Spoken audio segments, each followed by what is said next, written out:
And we are live. Thank you, ladies and gentlemen, for joining us, the Red Tag Podcast Media. Your host here is Chanda Chilufia, broadcasting live from Ontario, Canada. I welcome you to our very usual podcast that we host every Saturday, where we discuss so many issues of the motherland. So, thank you, and I appreciate your presence. Of course, you can always follow and like the page and make your comments, and they'll be highlighted. We, of course, got the first lady of the show, which is Bakalinda, our very own well-renowned journalist, and she's here to give us an insight on so many issues that have just been discussed throughout the week or weeks. But of course, it's so got so many burning topics. And of course, we got our very own Danny from Puerto Rico, our very own Canadian Zambian, and our very own uh, former permanent secretary, Vakazia. Vakalinda, being the lady, can you please break the ice? All right. So where do I even begin? Just me. I'm just gonna throw things out there. But where are we starting from today? Okay, Refresh so my memory. where we're starting from, the first thing we're going to discuss today, of course, is we're gonna go. It's gonna be an intense one. But the first one, I think, let's talk about the Quenu of Mingomba Mine being opened. And I was just watching the broadcast, and of course Gonzalez was there as well. He made his speech, and one funny thing I noticed is that the president was, when he was giving his accolades, giving his kudos to all the extinguished people present. He went on. He said, "Hey, the chiefs, thank you." Blah blah blah. He talked about the cobalt metals, which is one of the biggest investor in Mingomba Mine, and he talked about everybody else, but except Gonzalez. So I'm like, I think Gonzalez, after that, that's why when he went to make his final speech for him, but that's why he talked like that, because he wasn't even recognized that he was there. But that's a story for maybe another minute or two.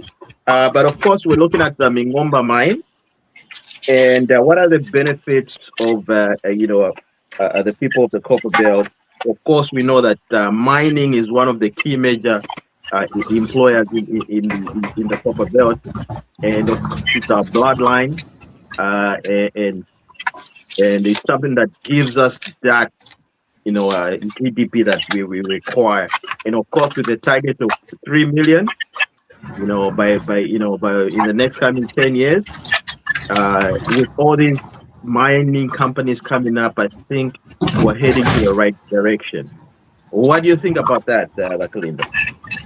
Oh, great! I mean, let me just run through that and say, very great investment for Zambia. It's always good when new mining are opening. That means more jobs to our people, hopefully high-paying jobs. And I hope Makazia will tackle when he does his opinion on the labor, the labor portion of it, because we need to make sure that these new companies that are coming in, they're giving our workers not just a living wage, but a wage that is, compared to what everybody in that profession is getting across the region or across the world. It should be comparative.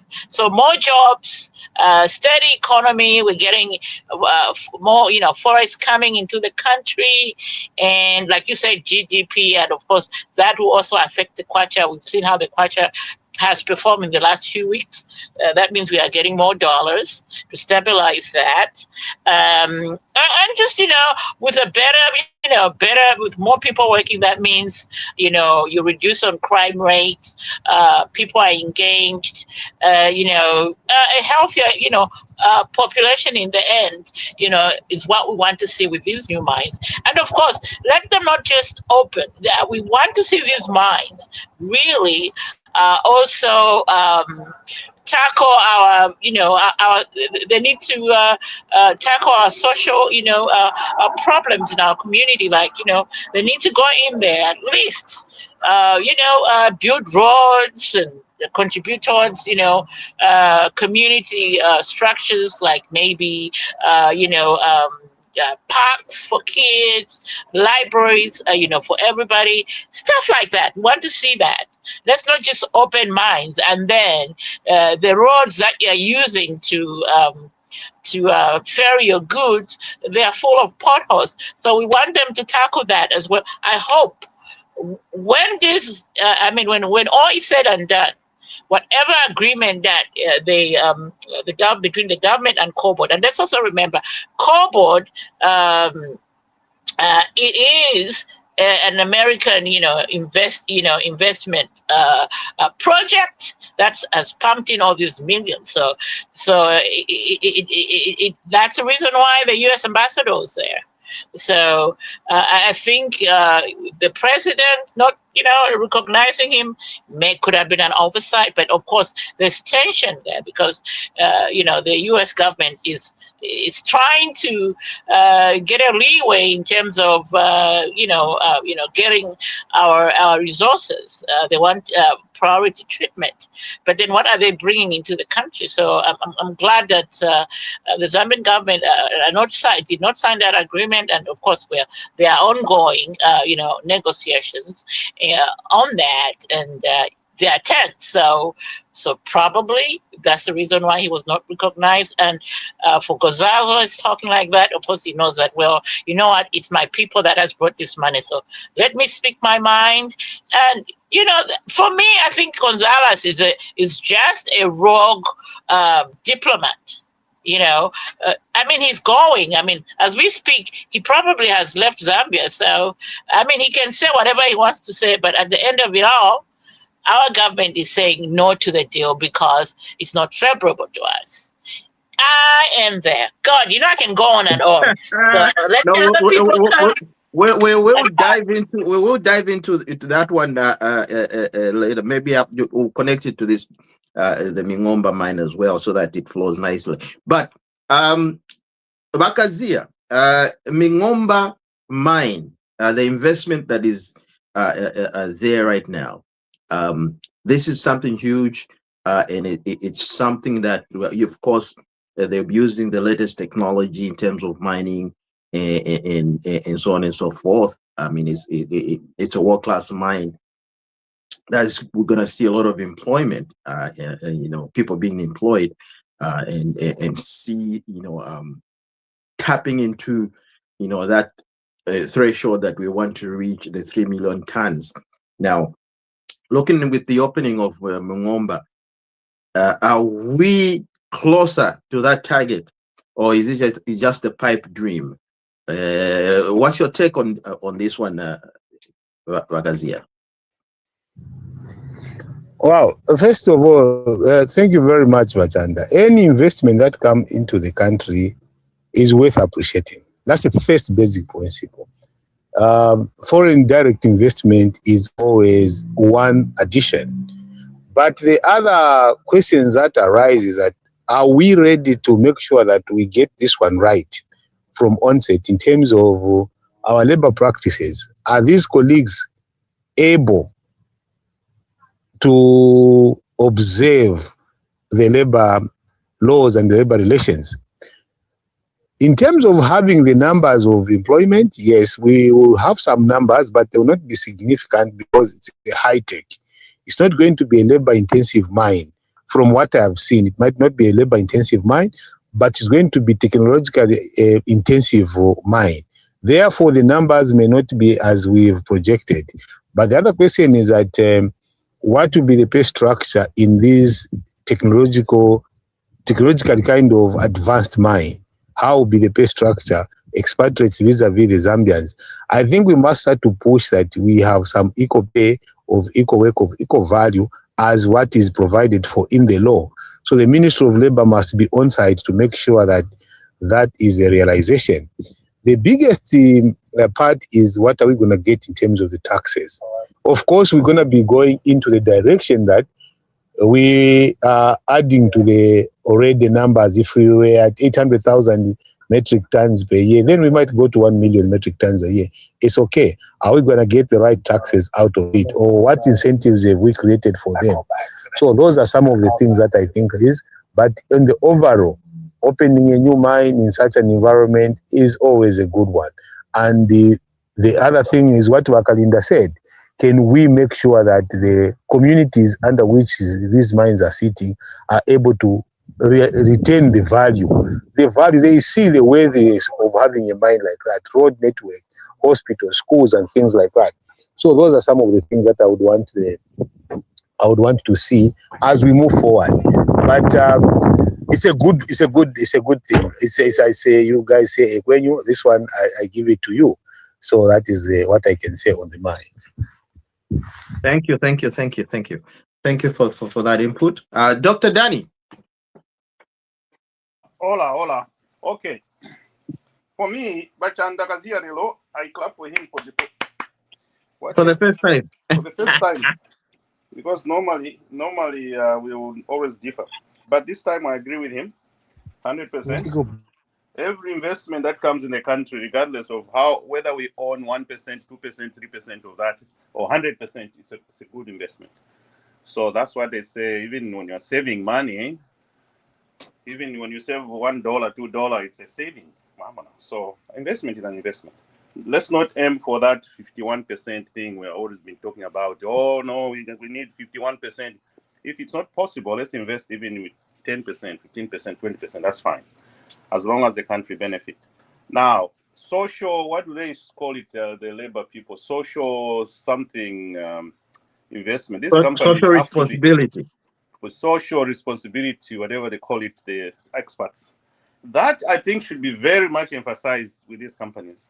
Very much emphasized, because without laying down these rules from the beginning, these companies sort of should not take these as voluntary responsibilities. They should be mandatory. For example, some of these mines should be told you have to build a stadium and promote it, sports in the area, have a small little league or something. Look how the Copper Belt used to be those days with Nkana, all these big teams. So we have to revive that type of responsibility from these. They're making millions and millions of dollars, if not billions. So we should actually lay it down in white and black. That first of all, you have to build, for example, a hospital in the community you're going to be operating in. Hospital should be built.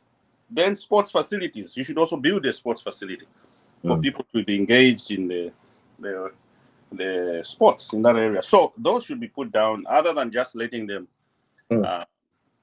say, "Oh, we invested 2 million in a community. We did this." No, tell them what to do. Give them direction.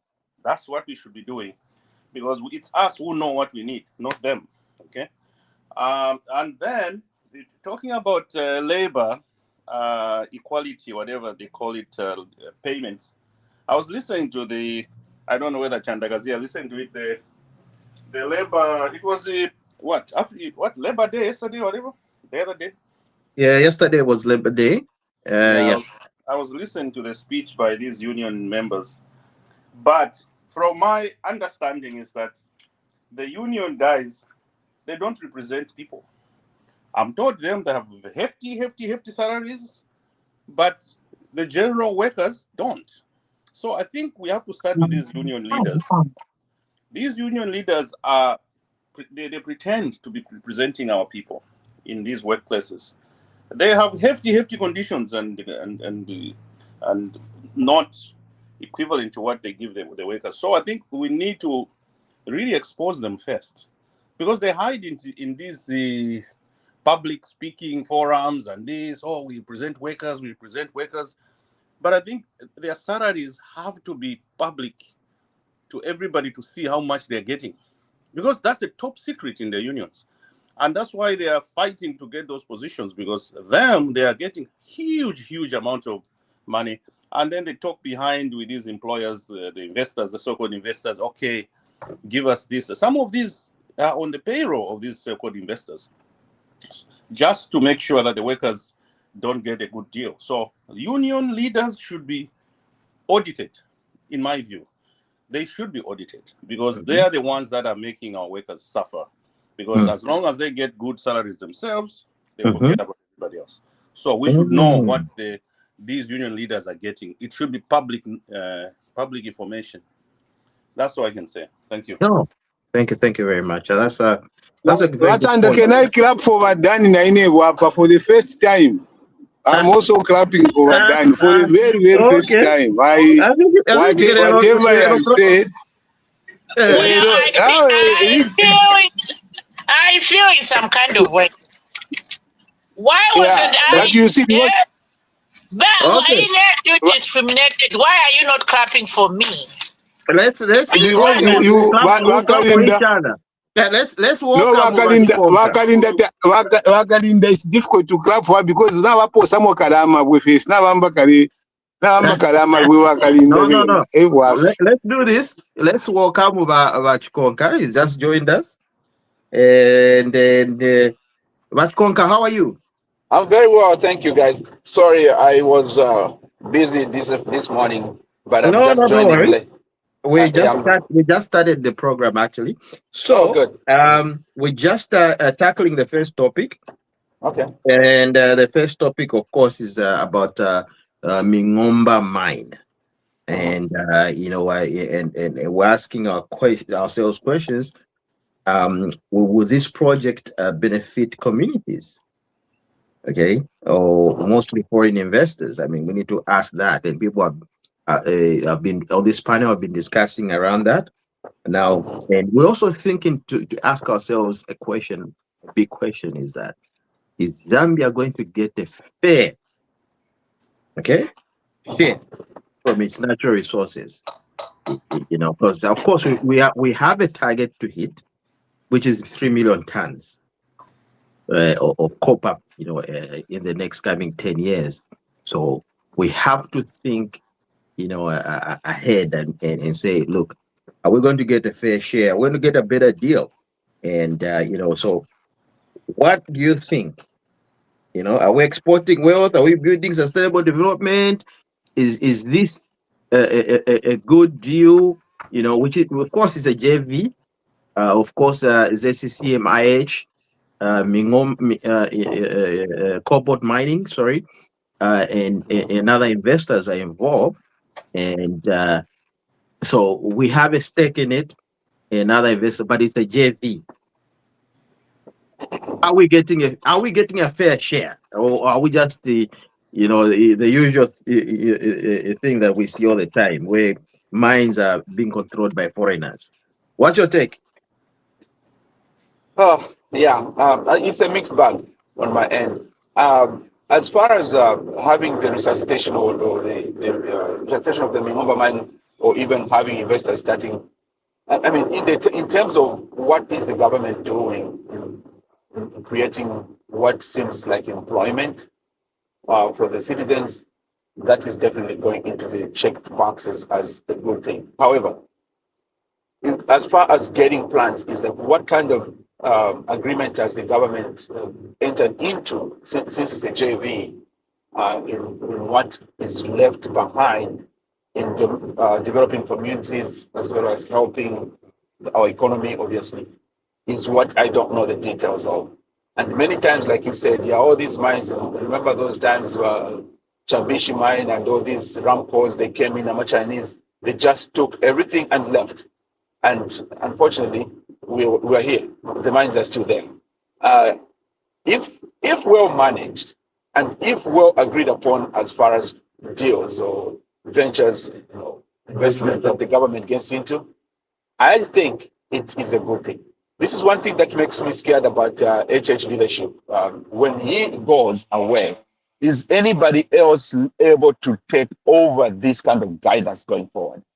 It just seems like there's so many things going on, and everything came out at pretty much as we go into a second term. If it goes away, are we able to continue sustaining or even monitoring these things, or even ensuring that these deals are actually benefiting the local Zambian? That I don't know.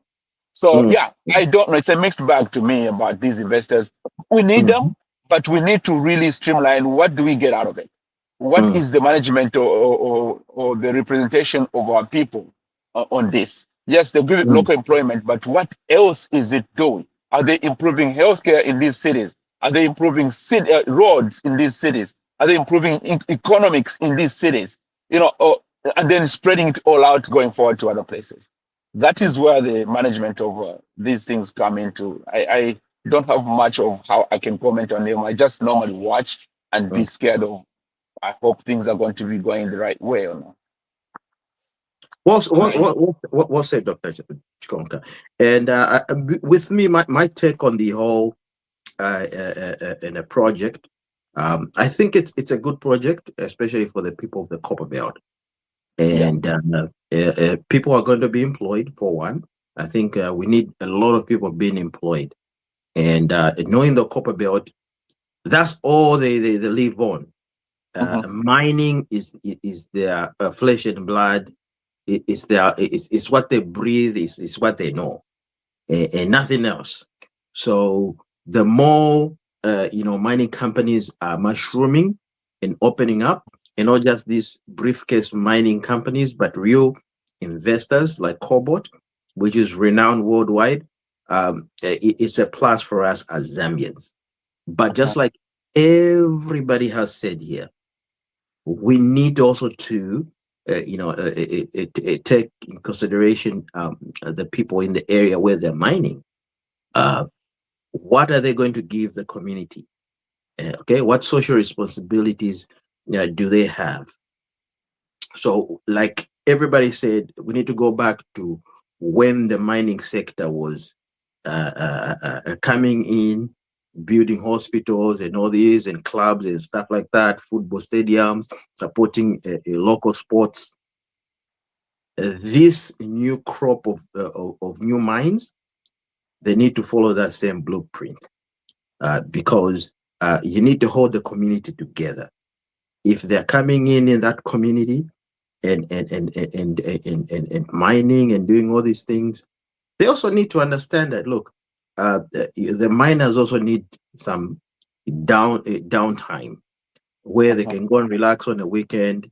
They go watch a soccer match, and they should feel related, or they should feel sort of a belonging to a certain organization, and that organization is sponsoring maybe a certain team.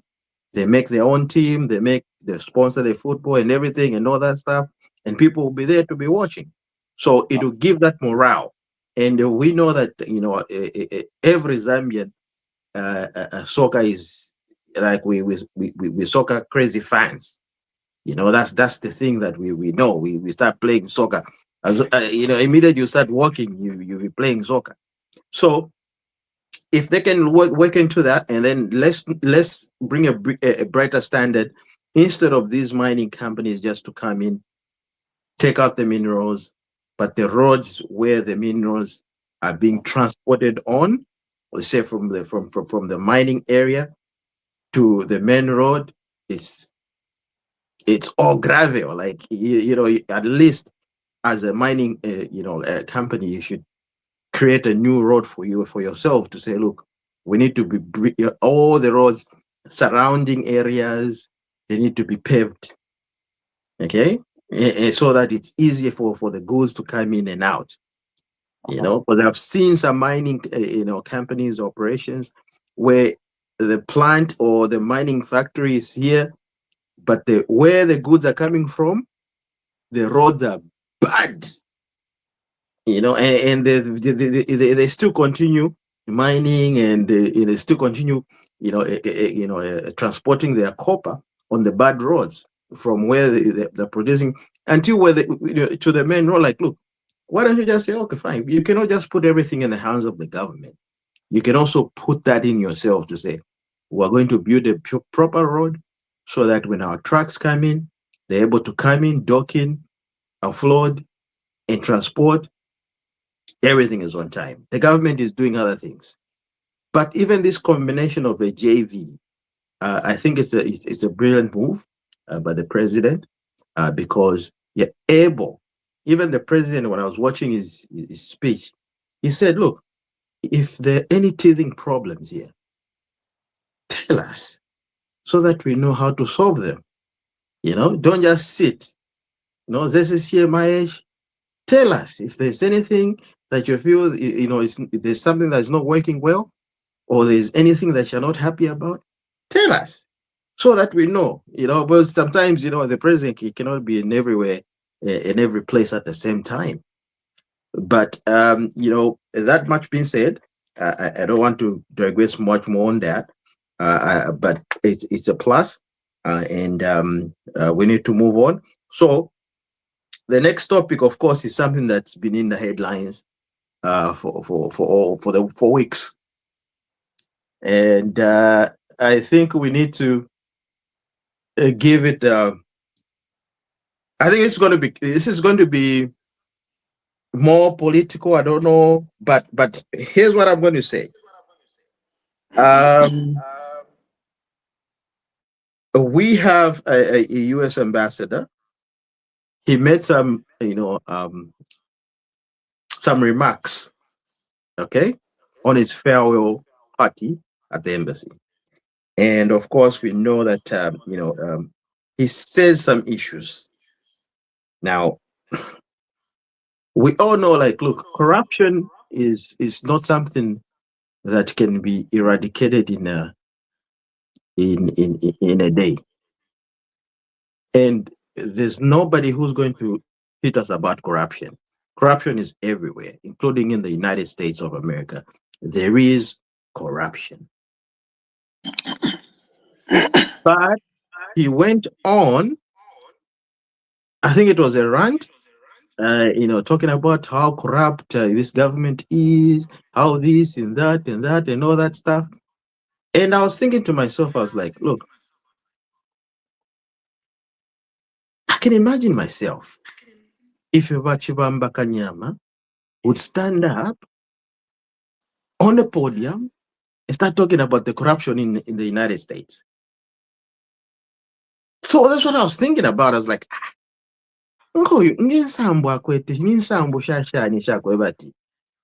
atampo kulanda pa chalo chesu icha Zambia. Because yes, we agree, but we also understand that, look, if it's been eradicated slowly, and corruption is not the way it was 5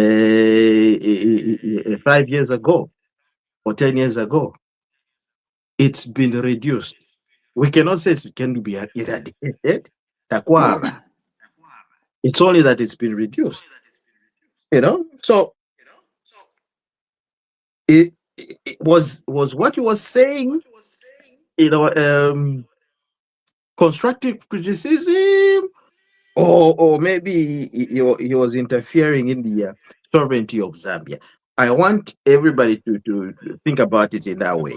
Was it constructive criticism, or he's interfering, or what does a diplomat have that power to start talking about the sovereign state in terms of internal politics and internal issues? Well, we'll work on by Hamwami is here. Maybe we start with you since you just joined us. Yes, I'm happy to be here joining you again from Stratford upon Avon. I was in Shakespeare Town. I was with the monuments. I enjoyed my town. There was enough sunshine. Gonzela, what is his name? Gonzela? Gonzalez. Gonzalez. Oh, it's a Spanish name. Gonzalez. Got bad manners at Gonzalez. The Spanish name. Sorry. Gonzalez, yes. Yeah, Ambassador Gonzalez.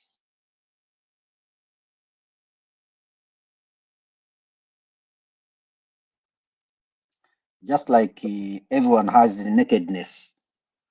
You hide your nakedness. Everyone has a nakedness, just like an opinion. Everyone has an opinion. So if there's a speech that was written for him and he read it, it must be in the archives. Maybe he was just speaking from his mind, that where he thinks that he can also say something. When they are in Zambia, they are residents, not citizens. So they can, maybe to some extent, they can comment, but not to the gravity with which he went, because Zambia, being a sovereign state, has got people. It can it's answerable to the citizens. As foreigners, they sit and watch. They have little to say about what happens. Just like that eagle, what the eagle represents on our flag.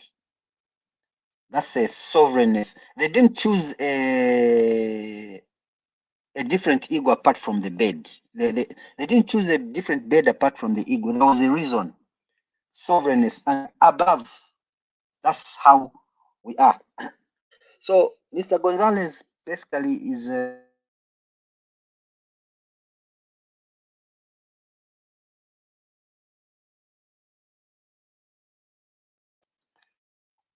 for him to come out like that. Are we together? Yeah, you seem to be breaking a little bit. I don't know. I don't know. Am I Go stable ahead. now? Am I stable? For him to come out like that, for him to come out like that, first of all, it was very undiplomatic of him. He should have gotten maybe permission from the Foreign Affairs Minister to speak like that, or from his government. If he's speaking because his government told him to speak so, well and good, then someone should be answerable.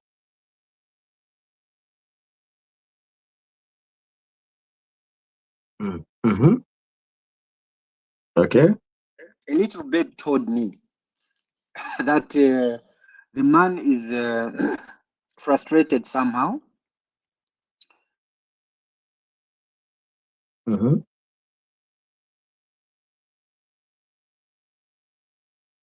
You seem to be breaking there, money. Bamata. I don't know. How can I do it now?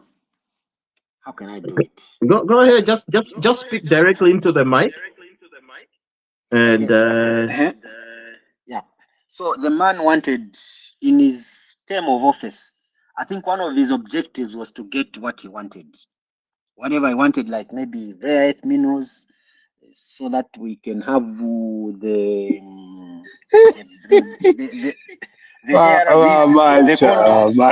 imwetekanye ni nande nishkai mlefo kunchinga ala mlefo kunchinga mlefo kunchinga lekeni nande have my space bale muna kwatinga tatukweta makondo mu Zambia tukalwala AIDS filia there's China as well, we can get these things from China. So, because when these diplomats come in Zambia, they all have a mission. They have a individual work plan. They have a work plan. They have got targets. They are setting benchmarks they must meet. There are certain things which they must get for their. There are certain businesses that must go through, certain deals. When those things fail, then they think to say they have failed. Maybe this guy is not a good diplomat. He's not a good orator. He's not a good. He can't convince. So I think he must be replaced by someone who can maybe go and convince, because ultimately these diplomats are businessmen to sell the country, just like we have our chief marketer. They are there to look for opportunities that are lying idle, low-hanging fruits. To them, our minerals are low-hanging fruits which they can get. But we also need them, So when they fail in their mission, in their tour of duty, they can be recalled. Say, there, we sent you for this, but look now, you're not getting it. So maybe if we bring in another person, maybe he can get it. So Gonzalez was a frustrated man. On corruption, he can't say we've not done anything. We've done enough. because corruption in Zambia had become a culture. You know, a I culture don't is a way seem of to get life. any audio, guys. I'm not sure. Hello? Okay. If All right. Corruption had become a culture, you know. A culture is a way of life. People had started to live with kubomba mwibala alya mwibala mwila alya imbuto, that business. All right. And Okay. for him, Keep it brief. Let's give a chance to other people. Keep it brief. So ubomba mwibala alya mwibala ine, bring them. If you have found them to be corrupt, bring them so that they are persecuted. Those statements, you know, it had become a norm to survive in Zambia through corruption. You supply oxygen, you supply nothing, you are given the money. It's a culture. For it to break, it takes time. And as it takes time, some of the cases get solved, others solved faster, others slowly. Evidence also is very difficult to get. Sometimes evidence varies. How do you proceed with such a case? So you have to build a case. Okay. All right. I think at this point I'm going to bring Valorence. He just joined us. Thank you for joining us, Valorence, today. How are you, Mr. Lawrence? I'm fine, thank you. I just joined. I'm just a listener here. But I cannot get any audio at all. Is it everybody having the same problem or not? No, me, I'm getting the audio quite all right. Yeah, I'm is anybody getting the audio me? too. Yeah, I'm getting I can you. hear you, but I can't hear nobody. Mystery. Can you hear me, Watchman? Hello. Hello. Namkatama headset mwe. Inani kwata my headset na aya. Okay. It depends. Well. Okay. Maybe you restart. They should restart their So you're phones. saying you cannot hear me? Rachanda, I can hear you, but I cannot hear the panel. Oh, you cannot hear everybody else. No, but I can hear you right now, but nobody else. Oh, okay. Even when some because the previous person was maybe he talking. may try to bump himself out and then come back. I could see the video, but I couldn't hear anything. I don't know audio. Let me see if I can log out and log back in. I see. Can you hear me? Can you hear me? Yes. I can hear you. Yeah, so you can hear everybody. Can you hear me? Yes, you can hear you, Wakalinda. Loud and clear. Yes, Wakalinda. Now me, I'm out. I don't know where I've gone. Okay.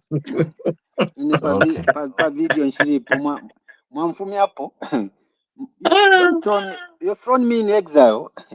No, we can still see you. So, yeah, but okay. Thank you for for the introduction. Yeah. I'm just here to listen. Yes, it's funny what has been going on with our ambassador, but he might have his own views about what has been happening. Okay. So what are you I would want to for me, I want to speak on behalf of the ambassador. I want to protect the ambassador. No, just so when the time comes, then I'll be speaking on that. Hold on. We're going to go to that. For everybody that's not speaking, if you can just mute yourself and then unmute when you're supposed to speak, so that we have a current, for instance, so okay. But Malisu, Lawrence, here's the thing. The ambassador brought out certain issues of corruption, especially in the health sector. Now, the big question is this. Okay. What did he really exactly mean? And should a foreign diplomat publicly comment on internal issues? Okay. And actually raised up a question to say, imagine this. If Vachivamba Kanyama stands up on a podium, start talking about corruption in where? In the United States. Because there's corruption there as well. Can't never. So these are issues that we all need to understand. Like, okay, is this just politics? Was he just politicking, or maybe he just, I don't know, for lack of a better term, but what triggers everything is, you look, you know, Money. was it a constructive criticism or was it malicious? That man Because is I a mean, this is not the diplomat, first not a time we've been politician. talking about this, but we all agree. I think we all agree here that of course there's been corruption in the health sector, medicines, and all that. That we know 100%. Now, can somebody just as a diplomat, okay, Valores, and then we'll go to Bakazia because you want to defend him. Go ahead, Valores. Are we? No, no, no. I'm okay. I'm just listening, Wachanda.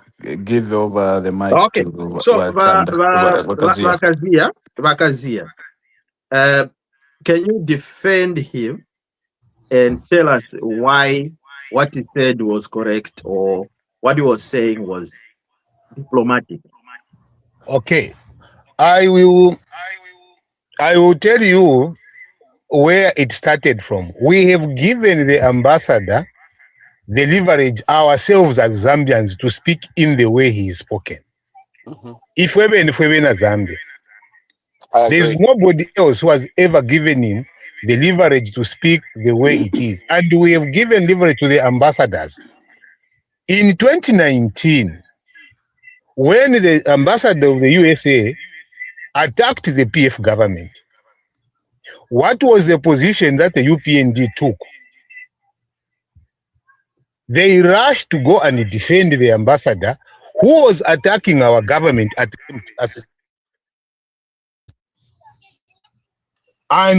the person who defended that person is our current president, not anyone else. Even the vice president of our country spoke about that, defending that ambassador. When the people that were in government, especially foreign affairs, started to say, no, there is diplomatic etiquette that we must follow. What are procedures that must be followed? The entire UPND government and what parliamentarians, they went full throttle to defend them. So we set a precedence at that point in time. And now, what we said at that point in time is now biting us right now. It is biting us. Now, this time, the people in government, oh my goodness, we created the monster. After we created the monster, and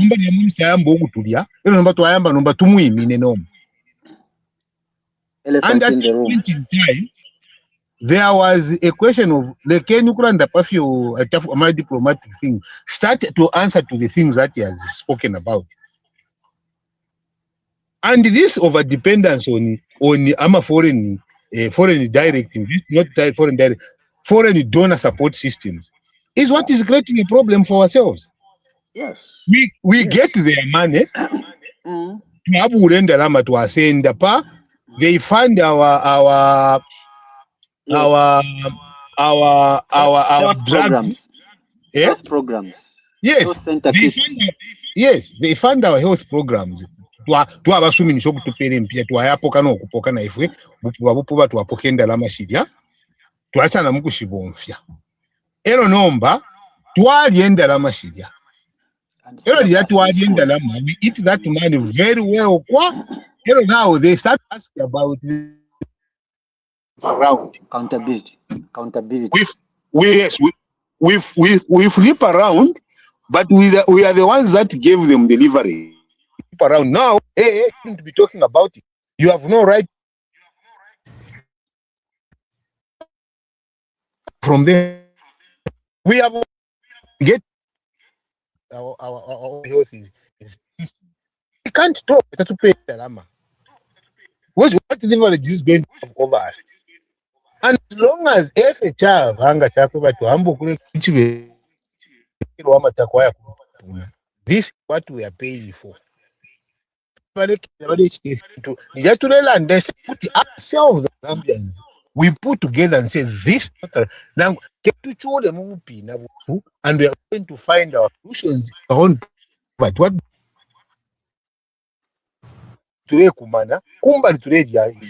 now we find someone who comes up and tells us in the face. He tells us about corruption. He's the one telling us that corruption is under investigation. How do you expect to fix that? We don't investigate, we don't prosecute.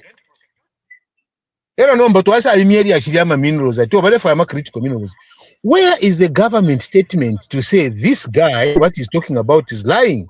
We have never. This is why they want us to start agreeing to these things. So far, we are the ones that are saying, oh, they want critical minerals. But where is the government statement? So that once we back the government on that statement which government has given us through maybe the government spokesperson, not through Amakidags, through the official channel, so that if we were done, we say, this is the position of our government. We don't have that. They are quiet, but in we, why are they in we? They are not in we. They are not in we. Where is the official statement? Certain issues. Let me finish. You were in government. Yes, let me finish. That's why I'm telling you to say confusion which is going everywhere. Government releases the official statement immediately. You don't wait until speculation starts to fill in. You don't do that. That's what I'm telling you. That's the government procedure that I've known for 28 years. Immediately. He's very right. Because he is right in everything he said here. I can tell you some of the previous stuff I've heard about all these things that are going on here is we set a precedent for sure. These guys should have been put in a place where they can only speak so far. But that is the point. Yeah, that's the point, my brother. They will enter into next time they will be able to sit down and say, oh, President Wenu, ali 6 foot tall, ali fine. And what are we going to do? Because Trevor Payla so much leeway. And also, instead of saying we made mistakes in the past, let's correct them. What do we do? And that's why I'm telling you to say government must be quick with official position to say this is a government position, not a cooked up position. Twice, but okay, now my answers, my questions to Kwete on each and everything he raised. My questions are raising it on medicines. This is what is going on. On the minerals, this is what is going on. On anti-corruption, this is what is going on. They answer him back and give us the official statement. As long as sorry. We'll be just guilty for it. So for sure, here's the thing, Bakazia. Let me just back up. I'll back you up on this particular one for sure. So I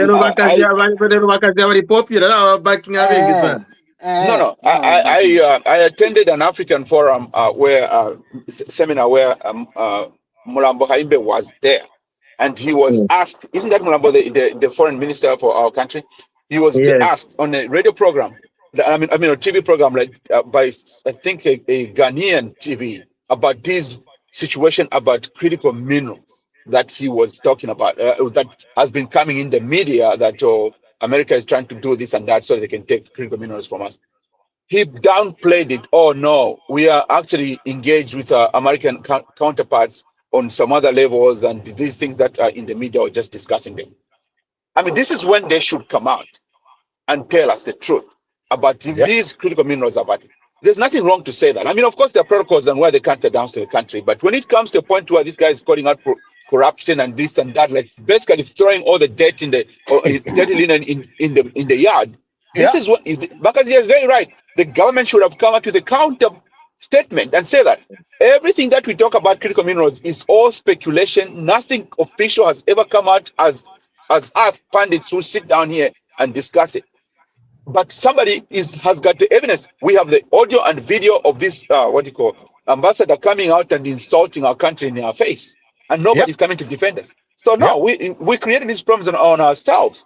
But it is true, he can speak only like that if he's allowed to, and we have allowed it. Okay, we haven't heard from Dr. Danny. Dr. Danny, I'm sure is itching right now. He wants to give his point of view. But Danny, where do you begin? Oh, tolaba chankwila. Bali kwisa. Dr. Danny? I'll Oh, wait for you. he dropped off. He dropped off. He's just back now. Oh, damn. He just dropped off. And then it's, what is Ara? Dr. Danny? Mm-hmm. Yes, we So, want to hear your side of the story on this issue. I've been listening, and what most of us are saying is 100%. Bakazia is right, and the rest of our colleagues here, what they are saying is right. We have created this monster, Mm. starting from the time we were in opposition, Mm. and the opposition as well. The current opposition are also doing the same thing. Remember, everything that happens in the government, they go and line up at the gate of an ambassador. Please talk for us. Talk for us. So we continue worshiping these Mm. ambassadors in our countries, and Mm. as long as they say something, look, Hari Kalaba was yesterday was saying that's the best thing where the government has to be told. Yes, let them tell them. So it's wrong. It's wrong. We tend to worship these people. Now, in terms of what he said himself, he's a typical Republican politician. Mm. Republicans do not like to lose. They always want to win. There's Yeah. no compromise for them. So it's a typical Republican Trump type of character. In diplomatic service, your resume is why am I having this echo system? Is it? Am I the only one? Well, I think everybody that's not speaking, let's mute ourselves, and Yeah, then when I it's can time to hear it speak. echo as well for you, Dr. Dan. I'm wondering what's going on. Yeah. So everybody, That's also here. let's mute ourselves, and then when it's time to speak, you can unmute yourself. Yeah. Okay. So in diplomatic service, you are gauged. Your success rate is gauged by how many deals you made in whatever country you've been. So that's what matters in when you're an ambassador. So if you look at the resumes for these ambassadors, they'll tell you, "Oh, I was in Vietnam. I clinched this thing on behalf of America. I did this on behalf of America." So that's what matters. And for him to have not clinched this mineral thing, it was really a failure on his part. Mm. And so it doesn't really. Probably the bosses up there in Washington, they told him you've failed in your duties. You're supposed to clinch this deal. So as a diplomat, that is a failure. You don't want that type of record on your resume that you failed to clinch a deal with the Zambian government to do this. So it doesn't. So to me, it also comes from that aspect. That's the performance. What do they call it? The performance ratings for diplomats. Yes. Is how many deals you have clinched in the countries you've been. So, but otherwise, allowing him to have that confidence to speak on that stage openly and without any reservations, just talking as if he's in his own country. It's us who have created that, and we continue doing that. And I'm told tomorrow, the other day, the oppositions are going there to beg him again. I don't know, they're taking a birthday cake, a farewell cake for him. So it's this type of mentality. This is, what do they call it? They want to take a birthday cake? Farewell party. What for him? They are going to. Oh, I think they already had that one. They already had that one. No, they are taking because he's leaving. Yes, So, yes. Oh, they took it already. So they all Yes. That's where he said all these things. That is at the embassy farewell party. Yeah. So you go there, and then they don't even allow you inside. They address you at the gate. At the gate, they put a tent at the gate. You enter inside, and then you are thinking that it's just we are so I don't know how we think as Zambians sometimes. We are making these guys feel very special. Thank you. All right. Okay. I think let's listen to Rakalinda. We haven't heard from you. All right. So I'm going to wear two jackets here, right? So I'll wear the jacket of I'm hearing an echo. Somebody has two browsers open. Anyway, Mute yourself, because I can hear the feedback in my ear. Okay, so here's where I am with this thing. Okay, so as an American, I'm going to say we are allowed to speak our mind on anything, no matter what. That's why we have this 25th Amendment enshrined in our Constitution. So we speak our mind. I'll put a footnote there. So what the ambassador said in Zambia, really, for me, I think it's much ado about nothing, because first off, we know we have a mess in the health sector that we haven't fixed. These guys went in, did an audit, and found American drugs paid by my tax dollar that is deducted from my paycheck on the streets of Lusaka. How do you think an ambassador will feel from that audit? And we are basically, I mean, yes, we have arrested a few directors, and then let the big fish is still roaming the streets of Lusaka. Some of them, they're even aspiring for presidents. Yeah? So if we say today that under this government, you know which government I'm talking about, we say, okay, look, fix your mess. But what are we doing? We're scratching, and we're saying we're fixing corruption. Because we haven't really done the depth of the problem. That's at the Ministry of Health. Yes, we have a new minister. The other one was whatever fired. What are they doing? They fired a few directors. Okay, they're going through the courts and all that. But we haven't fixed the problem. We haven't fixed the issue. How many directors at ZAMSA or the Ministry or PSS are we going to fire? How many have we fired so far at the Ministry of Health? I can count with probably my two fingers. We have had maybe 4 or 5 PSS fired and 6, 7 directors and deputy directors. Why are we failing to fix the mess? Because everybody we're hiring, guess what? In a few months, they also start stealing. Their medication that disappears from the border, or medicine that are being found in warehouses. I mean, you know me. I speak my mind. So how do you expect an ambassador to? Because he has to report to his government at the end of the day. Because this is the State Department, they are monitoring what's happening in Zambia. So they are calling him and say, hey, Gonzalez, what is going on there?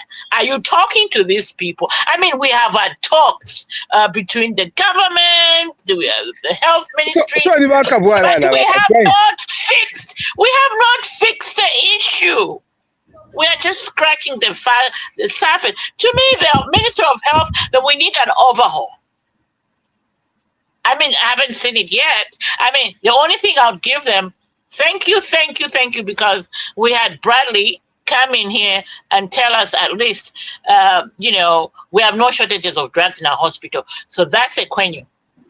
But in terms of corruption at that ministry, we haven't dealt with it. So this ambassador has to answer to his boss at the State Department. What have they done? Problem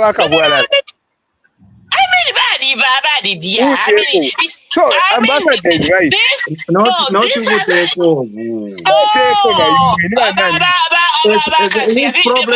existing for a long time. Oh yes, it's even it started within my PF. Let's just be honest. The question is that this time what PF No, the same people are still there. Which same people? H didn't fire anybody. This is where you miss. Look, Wakazia, look.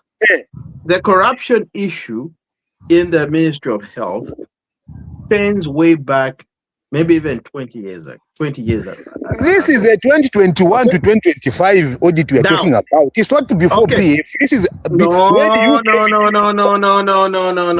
$400 million given is this year.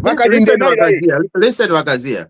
This issue started way before. You see, you cannot. No. Let's not mislead.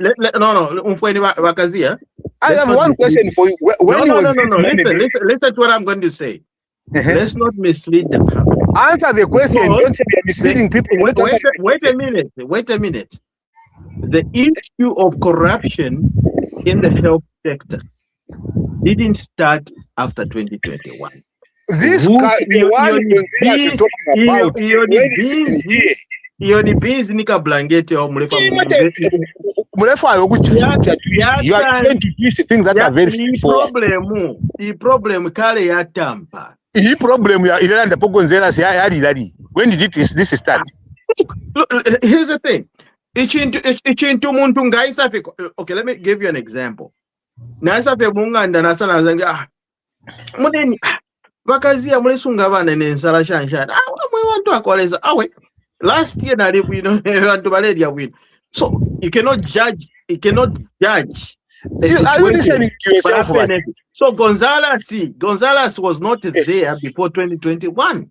He doesn't have that information. Are you listening to yourself?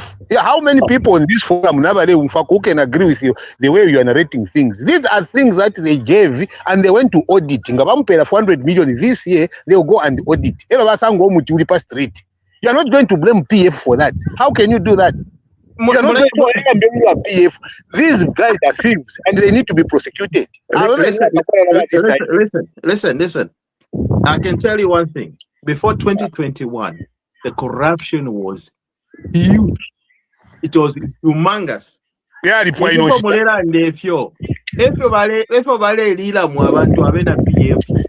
think you are lost in this topic. You are so lost, my brother. You are lost. Okay. Corruption ya Ministry of Health when the UPND came into government. We are talking about Gonzalez. What time is frame? But what Gonzalez is saying is just from when he came. Gonzalez, he's not looking at the whole picture. Gonzalez is not looking at the whole picture. What we need to look at is the whole picture. When did this corruption begin? Corruption has been there even corruption. So the question is that 2021. Why making reference to the topic that we are discussing about Gonzalez and the money that is being stolen. This is money paid for by Bakalinda USA in 2021, 2023.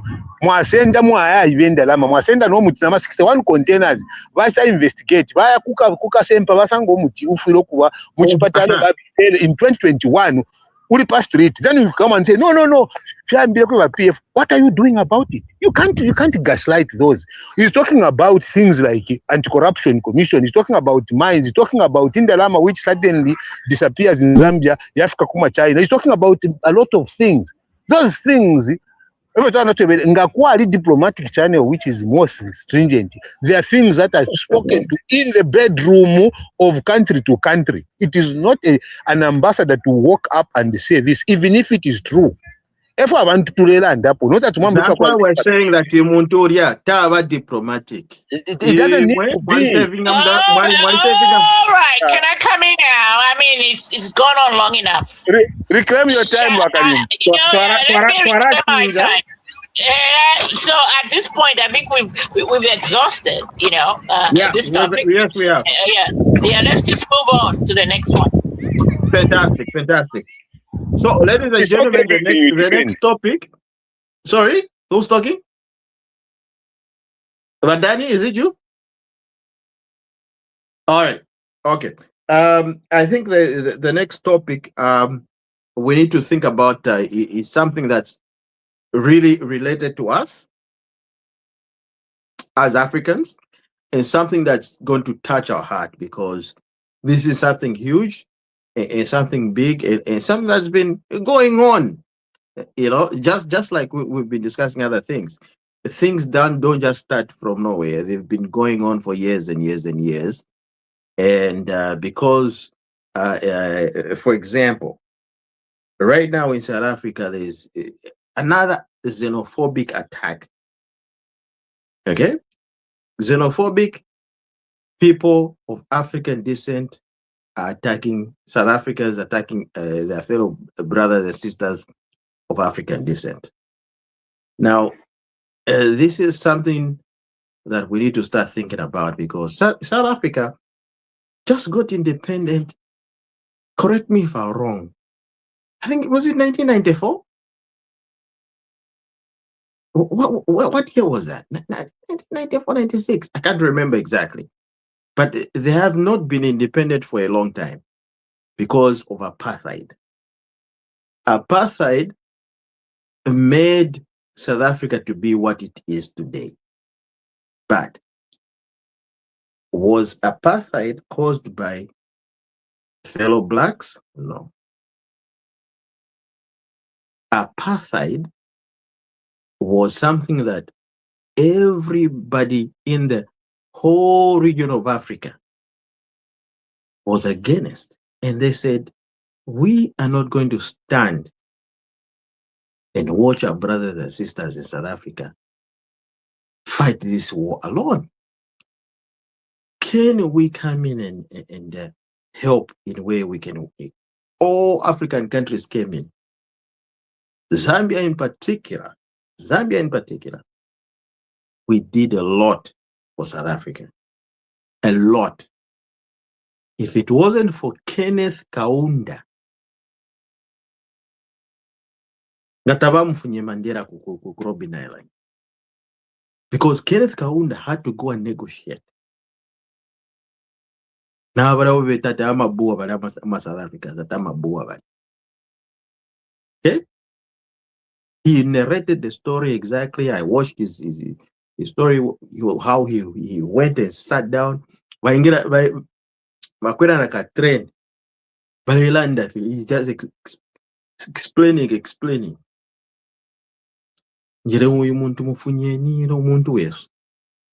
And Zambia in particular.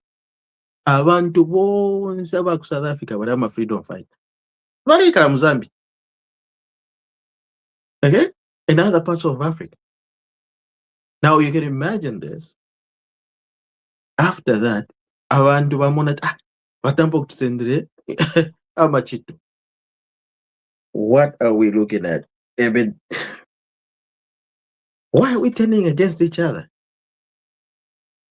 And then all these things are just being done. Kuma Soweto, kuma nani, all these low, low density areas. Areas where there's, predominantly Fueba Fidi Cafe. Cape Town, they're not going to do that because automatically they're going to be here. But here's the big question is, why is the South African government quiet on this one? I've never heard any statement. I've never heard anything. And, maybe that's why they even arrested Julius Malema, because, I don't know. Well, that one was, I don't know. But Julius Malema once said one thing. He said that, Nish talk about our borders there. Because our borders are terrible before our supervision. Takwa yama borders. Abantu bale from one place to another. And then he said one other thing, that I thought was significant and important. And despite I don't agree with some of his other things, his policies for party, but one thing he said that I agreed with him was that, why don't we come up with a one language that can be taught in all secondary schools across Africa that we can all understand? And you can imagine this. The languages, in South Africa, Zimbabwe, South Africa, Namibia, Zambia, and all these other parts, it's just the same. But in my dialects, but in the most part, you can sit down, like I can sit down with somebody from Tanzania. But here, what but in the mliko nechibemba, mliko nechinyanja. Mwamona, chimwe chine n'abazulu ba ku South Africa ndewomvwa wambona chimwe chine n'amananikane n'abandebere or amashona wamvwa kwanje walera nderi. You can able to understand. So if we can able to have one unique language that we can all agree on. Gentlemen, I'm throwing up to the to everybody.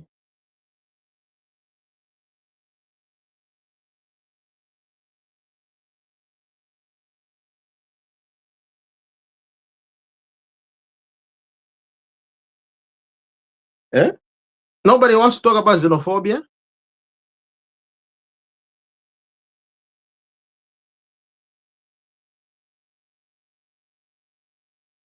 Hello? Oh, maybe my mic is off or something. Can anybody hear me? Yep. We can hear you. Okay, so let's talk about xenophobia. I don't know. People are pretty much quiet. I don't understand. I thought there's something that people wanted to discuss. Can anyone hear me? Yeah, yes, we can hear you.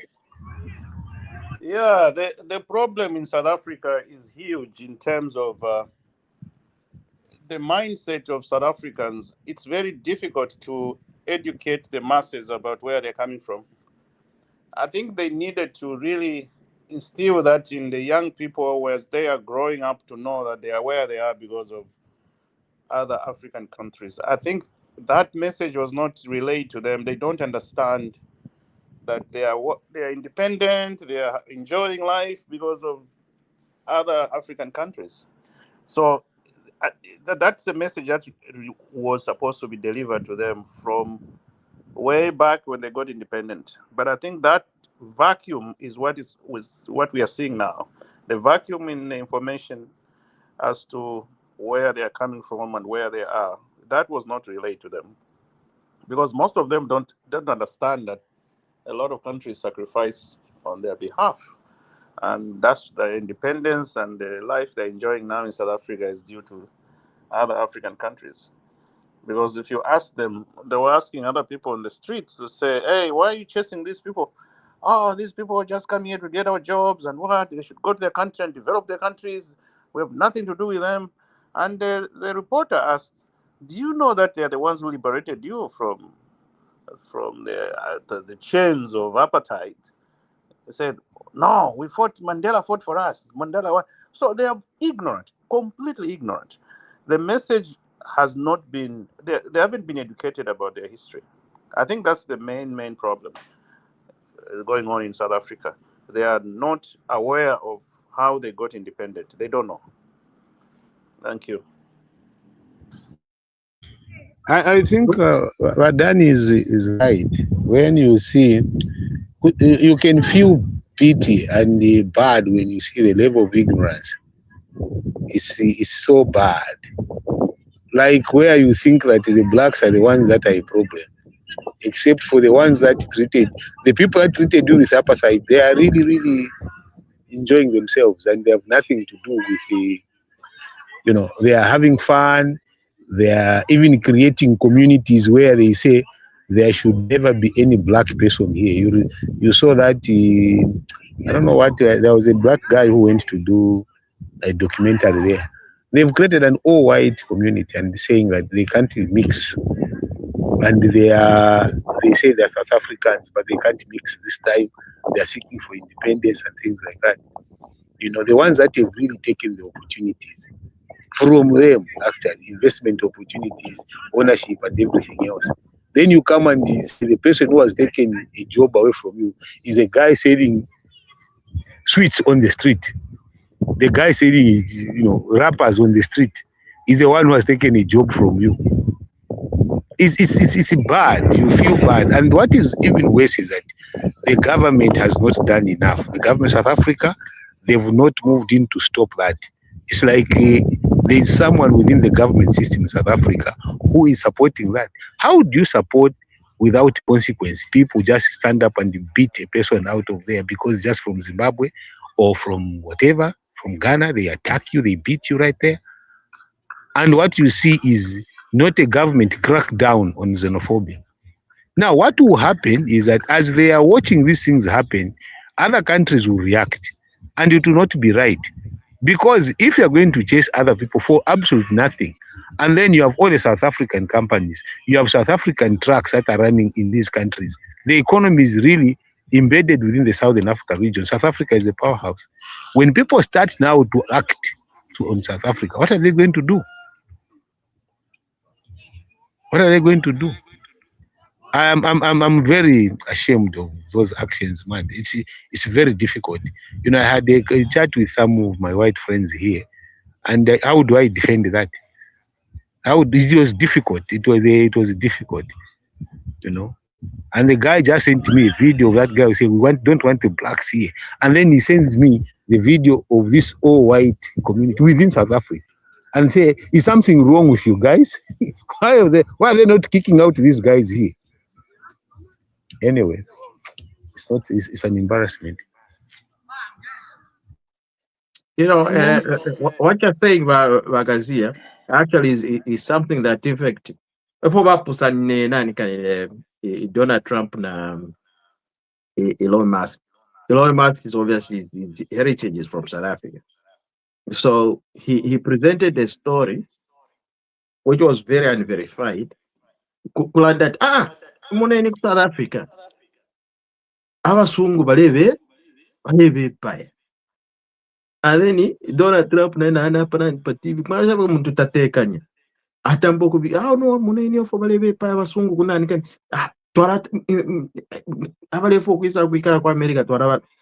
So I was like so that wasn't even the case, but that area you're talking about is actually real when it exists. Oko vekala fiaba kungu veka bari kalafi. Bari was segregated and they have their own currency, believe it or not.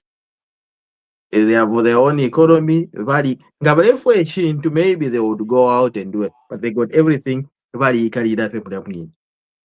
And I actually watched the YouTube blogger Redtagmedia.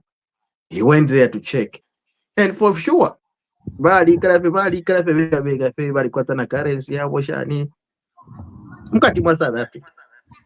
Mama. But if it's been allowed by the government, and and even some time back. Moneni, Timochine na kuzambia pia. Pilofo bekala mama nani kana our neso ama Asians. You know, bafwa ku segregate baikala ku Bombay, ku Kamwala kulia, Shani. These are the things I was talking about. Chinatown. If you don't check it, it can lead to that. Because sometimes I had a friend of mine, I saw tampo kustana nikane balea pale padzio. So basa batampo kutadate na kanani kan. Kusa mustadi so ni mwa ichenjera. I know because red dating achifita to akutadi so mwa. Luckily you guys are from family yako watu bali kwata kwa ndarama. No problem. But look, these are just not issues. We should be able to start fighting in 2026 in the modern world. Because you can wire you can go from Brazil but when it comes to our own countries, I think we need to set up a standard or rules. If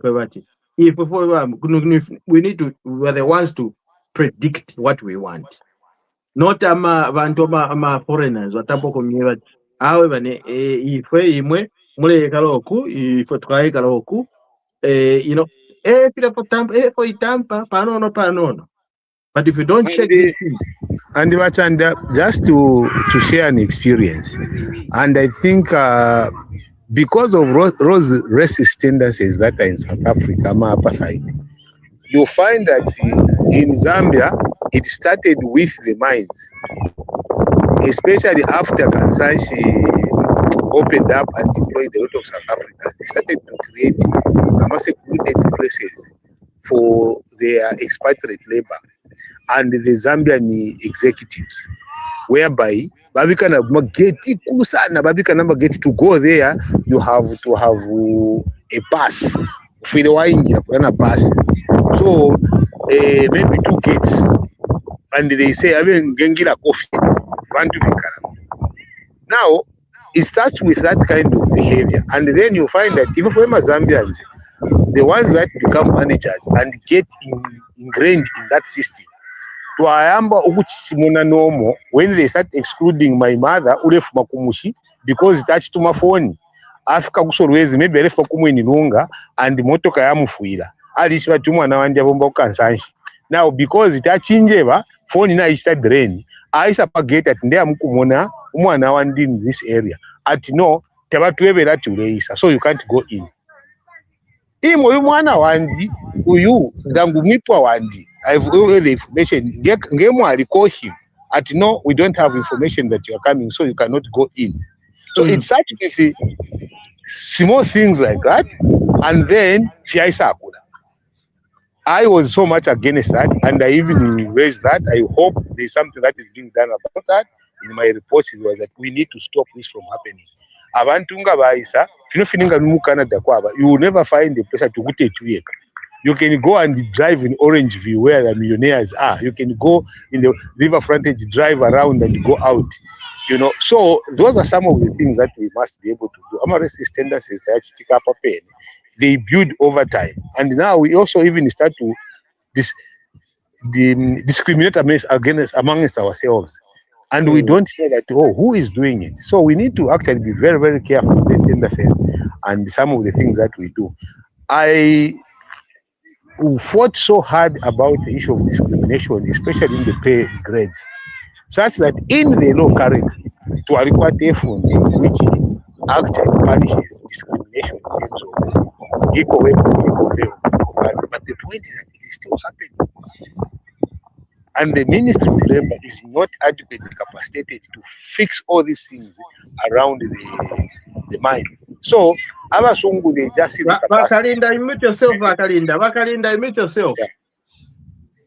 You are muted. It's not me, I'm muted. Who's the culprit? Yeah, so that's the thing. So thank you, Watanda. I hope we can work around these things and change the narrative. Okay. I want to come in. Since I can see I want to come in real quick. Very quickly. Let me chip in first. My brother. And then you can come after me. Because for me, I have a different take on this. And my take is, Africans, stay in your countries, fix the issues. Why are you running away from the issues? Fix your issues in your own country. Hold your leadership accountable to fix your issues.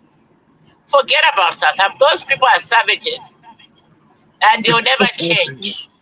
I'm sorry. Okay. They are savages. They don't, they don't respect the law. They don't respect the police. They don't respect anybody. I have a question for you, Bakalinda. Yes, go ahead. So here is my question.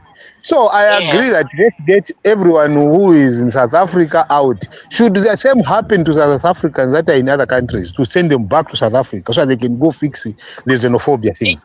Yes, let's do that. That's going to create a problem. Anyway, continue with the train of thought. What you were saying? Yes, let's fix the issues in our own countries. I mean, why would I leave Zambia and go and start selling Salaula on the streets of Johannesburg? Why would I do that? I mean, if I'm going to leave Zambia, I should be going there as an expatriate. That's what I say. They don't care whether you're an expatriate. That's where the problem is. Not that you're an expatriate. The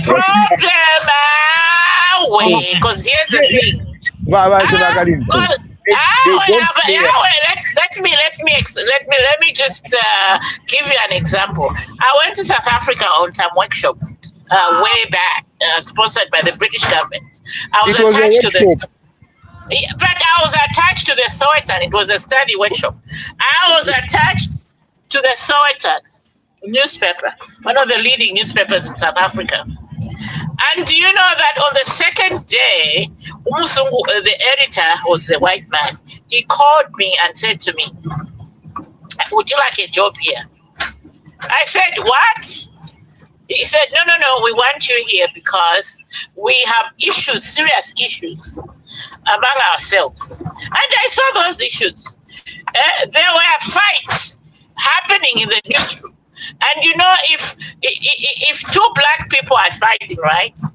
And somebody's running, a black person is running all the way from the break room. They don't even ask questions about who did what. They're just joining, you know. So it was black against white. It was a whole confusion. So when I was offered that job, I told the guy, I said, look, I mean, I would like to work for you. However, I don't think I would thrive in this environment because, one, I'm a foreigner, and two, the other people we have employed, it seems to me that, they are not have enough education to match my thinking process. So the discord in this newsroom will continue because you have not had people that are professionally or qualified to handle this. You gave them jobs on the premise of, well, we need to balance out now because we are in a new government, because that's what the law says. You have to have an equal number of white people and black people in the newsroom. And then you bring in people that actually don't have the experience, they don't have the qualification. So that's one thing. So to me, I'm saying most South Africans, yes, they don't have jobs. So their jobs, their maids and stuff, but because what's the issue? The South African government needs to fix the education system because their people are not educated. That's why they feel, they feel if you see somebody who is educated and is a foreigner and has a high-paying job and they live in these exclusive areas, expensive areas that they can't afford, like Santon, so now your anger is directed to those people who are qualified. You see what I'm saying? So that's why I'm saying let's fix our own issues with our own governments so that we take our own, we use the opportunities in our own countries. That way we don't have to worry about those savages. I put a footnote there. Mr. Marshall, you can come in. Yes, you know what modern witchcraft is? Modern witchcraft. What is that? Is practiced by this man who's not educated, and then he looks at Chandakazia, who's so educated, struggling to find a job. That is witchcraft, and they are very happy. Wachanda has gone to school. He just needs that job because he has the papers. So they feel nice. That is witchcraft. Example, but it's going to be a political example. No. Lekeni mpwisha kulanda. Lekeni mshirapusha kusamba. Mshirapusha kutashani. Mwishinsha mshirapusha kusamba kumino. Now, listen. At the agriculture show society, kuja showgrounds kuja Wachandakazi. If you didn't know, there's a place where they still practice racism. White farmers, exclusive white farmers, have a bar during show time where they just meet as the exclusive whites drinking beer there, and the price of a lager is, I don't know, priced beyond the reach of an African, beyond the reach of a normal black man. They just have their own standards. I'm a Boer from South Africa. They still have places where they meet and make it as if it's a small South Africa. Africa currently should be borderless. You see how they are living in these countries of theirs, like here in Europe, the European Union. People are free to go around. But now look at Africa, where they came to do a scramble for Africa in 1884. They leave boundaries there, and those boundaries now, we're using them to ill-treat ourselves. which is not good. Africa currently should be borderless. The fact that it's borderless, everyone should move freely. Like that xenophobic thing in South Africa, I felt bad when I watched it extend to school children, small children going to school, being kicked out of school. They call them Operation Dudula. I mean, we need to be civil because education is a human right. Ramata, can I support you, Kaidi? Okay, yes. with a political example. Okay, make it flat. Make it Okay, flat. Don't mention I'll make names. it very difficult. I'll make it hard a little bit. That is the same process where I see a young man who was maybe moderate katushinga primary school grade 7 or grade 9 isa as a UPND part of the management committee. You cannot stand as an independent, and I will make sure you don't. I will make sure that you can't stand, but the law is clear. What about the law? He doesn't care about the law. Eyo ilimu example mwapela kati, when you find umuntu ushaya ku school, aba threatened by umuntu ya ku school, they usually become very, very bad. So I support what you've said with that example. So that xenophobia thing, if okay, you know that there's a museum in along Pama Tank Pa Chelston Paria, the house where Thabo Mbeki, who's this former one of the prominent South Africans was staying there. There's a museum there. Who's this? What's the name of this airport in South Africa? Oliver Tambo. Oliver Tambo. There's a house there. It's now a museum. Because we can't live. Those guys those are party people. They like partying. When it comes to work, they're lazy. Even their women, they don't like the men because the men are basically lazy. All this noisy, partying, drinking, dancing. When they see us going to South Africa, driving trucks, that's hard job. Then know we can't be doing these jobs. But there have a lot of products, there have a lot of industries there that produce goods which our market wants, including the Congo DR. They don't know that no country has everything. Trade has to take place. The fact that trade has to take place, migrant labor cannot be avoided because them are lazy. They are sitting on golden chances. They could have as well had an education, but the time they were supposed to be in school, what were they doing? They were busy in the political violence, hacking each other. Remember, it was very difficult to get independence in South Africa. They were busy in the liberation struggle. The white man built more prisons than schools. If you remember that, Lucky Dube sang that song. He built more prisons than schools, and that's the reason the education thing left them. So most of them are bitter, and because they are bitter, they even feel that education is a waste of time. So whoever comes there looking successful to them is not a thing. In fact, they even say he will grab our women.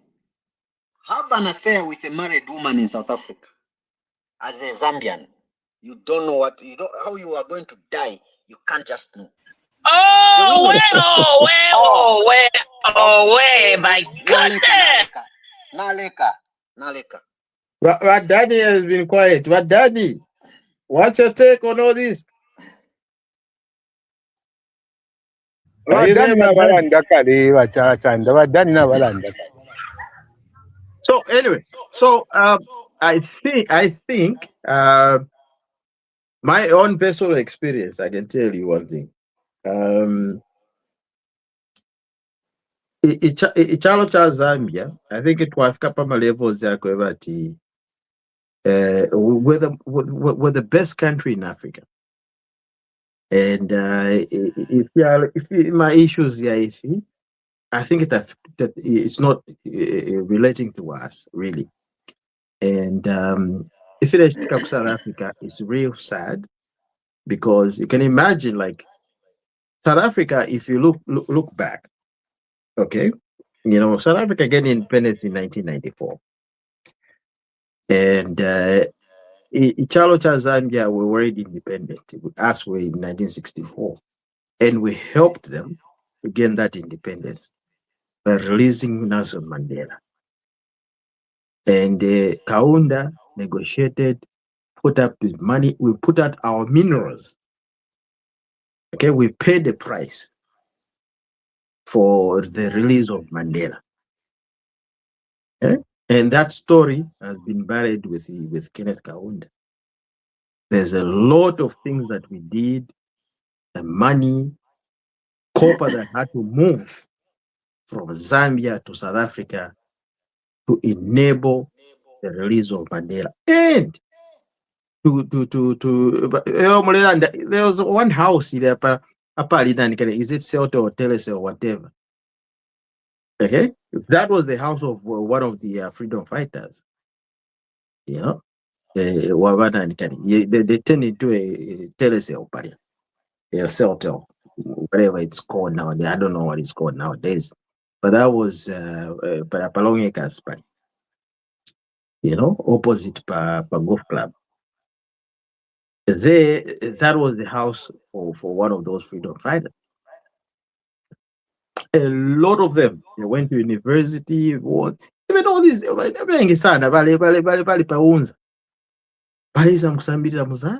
because we're more stable, we're more independent, and we accepted everybody. But for some, umwina chifirika nkomfwefe ku South Africa kulya kati baipa umwina Zambia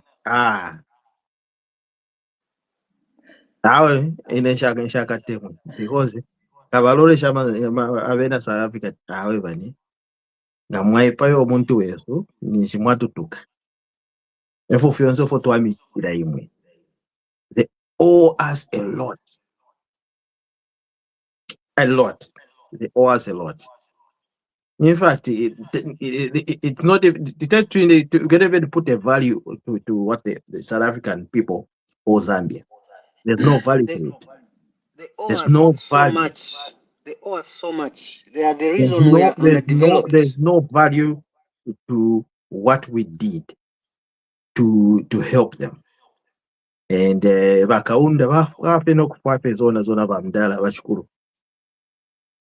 May so rest in peace. Without revealing, but he revealed certain things. He revealed certain things, and if you look, if there's sticker number, Africa ya ripo ya insta ya veda Kaunda, insta ya veda Kwame Nkrumah, insta ya veda Julius Nyerere. This is not the Africa, because at that time people were joining hands. But if where is the African Union in all this? Okay, where is SADC? I'm organizing SADC. When was I've never ever heard from them in the last 10 years. Are they still existing? Is SADC still there? Is African Union still there? I don't understand it, because I mean, if things like this are happening, and then these big organizations that so claim to, patronize these things, they are quiet, they're not saying anything. Do they exist, or are they just on paper? Mwebantu wakole bakazia Bamache poverty. Okay, Mamacha, okay, go ahead. You see, when we talk about South African independence, it came at the expense of development in Zambia. We supported a movement, ANC, that was going to get power at the expense of critical investment by the donors from outside the country. They were fearing that if we support this, if we develop Zambia, if we help to develop Zambia, we will not be doing service Remember, there were sanctions that time. Huh? Those sanctions affected us big time. And now this generation just thinks they can just come and do as and when they wish to victimize anyone for whatever reasons. For lack of a better word, I'm not the reason why they are illiterate, you know. I'm not to blame. That's their own problem. They didn't want to go to school. But they had the better educational services, even up after independence. They were given enough time. 1994 to date, surely. How many years is that? Almost 30. Is it? About 30 years or so. They should have done something to better their education. But all they are looking at is who is coming in this country, what are they coming to do? It's not fair. I yield. Thank you very much for that.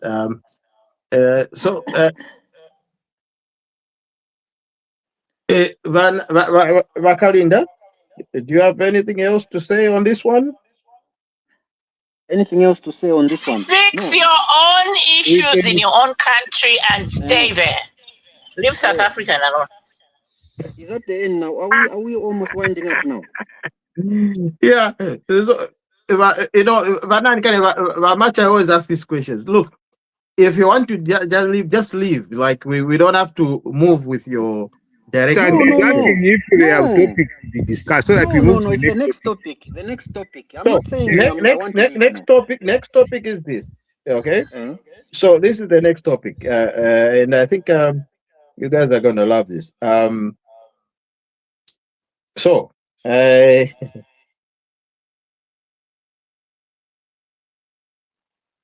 The next topic. Oh yeah. Okay. The last topic. What's this? MPs. That's an issue that's I think has been a topic of the whole week. People saying, you know, they're signing up, changing, you know, because of these constituencies and all these limitations. We're seeing people opening up to different sectors. And I was just watching the other day, but Jack Mwimbu is saying he's going to be a new candidate for Monze East. Okay, so I'm like, okay, and all that. And we're seeing all these other people, you know, different sections that have changed. Somebody was supposed to stand here, now he's standing here. You know, somebody was supposed to stand in McKinney, now it's so it's sort of like according to what Mark was saying, is like it's not reducing people's efforts, but it's saying is like it's everything. All the positions are up for grabs. Go to a location where you know you can win. Chapa. What are we saying about all these MPs going on in all these different sections, and especially the UPND and the PF and all these opposition parties joining the UPND now? And we know that, you know, Chavinga is saying is going to stand on UPND. So what are the legal ramifications? Is that right or wrong? Like, what are we looking at these things? Mr. Danny.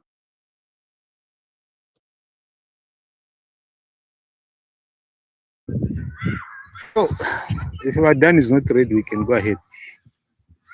Go ahead. I think there is a bit of confusion that we've created. There is a lot of confusion that has been created by the systems that we supposed to hold people accountable. Number one, you have members of parliament that have crossed the floor, but they are still enjoying being members of parliament in a party they've left. Except even, I don't think even the independents. You have a deputy speaker who crosses the floor, and you see he crosses the floor with no consequences whatsoever. No consequences. The next day he shows up. The law is very clear. They even refuse to have a conversation over it. And then these are people that for me I've spoken about, that tell me what is in there for the people when people behave in that manner. What is it there for the people? Because if people have voted for you under UPND, you campaigned UPND, then you come and in the midst of an active parliamentary session, you say, I have joined the PF. It's not me. I'm knocking over here. How does Wakazia never ndelanda? So how do I mute Nachidiva somewhere, Bakazia is watching his son playing football. No. Wakalinda, I'm not doing what you are saying right now. Yeah? Okay. Okay, anyway, go ahead. Abantu venu afuma ati afuma ku UPN na join a PF aina ku parliament the next day aikara na pampando ati ni nebo member of parliament. Who are you representing? And then what kind of lawlessness is that? And then the next thing, you send 72 laws that you want to do within 2 weeks. Who does that? Because the people are going to switch camp and you now held the people at ransom. The next thing, what happens? You guys now go and tell people to say you can't stand as independents. You guys now go. You've created a lot of confusion. A lot of confusion.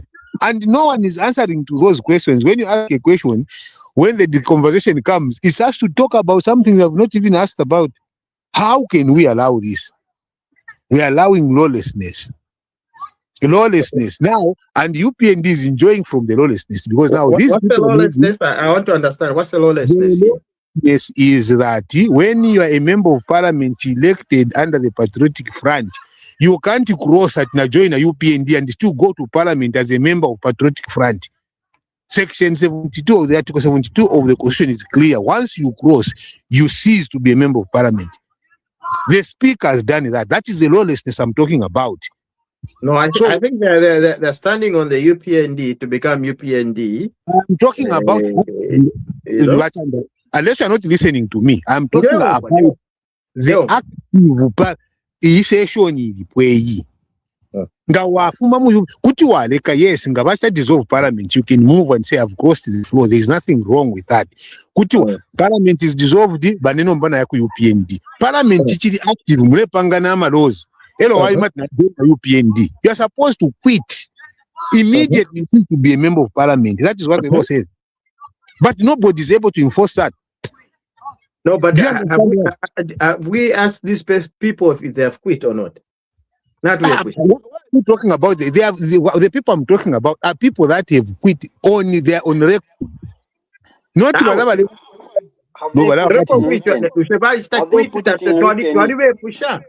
Banan. They put it in written. All these people that have come to UPND, have they quit or not? This is one of the things that has let our country down. Conversation, straightforward. You want someone who comes with Papa Podium, I mean that in a join a UPND, they mean a UPND. And then you say, oh, have you written? That is hearsay. It's not enough for Mamoch Padichakwe. In that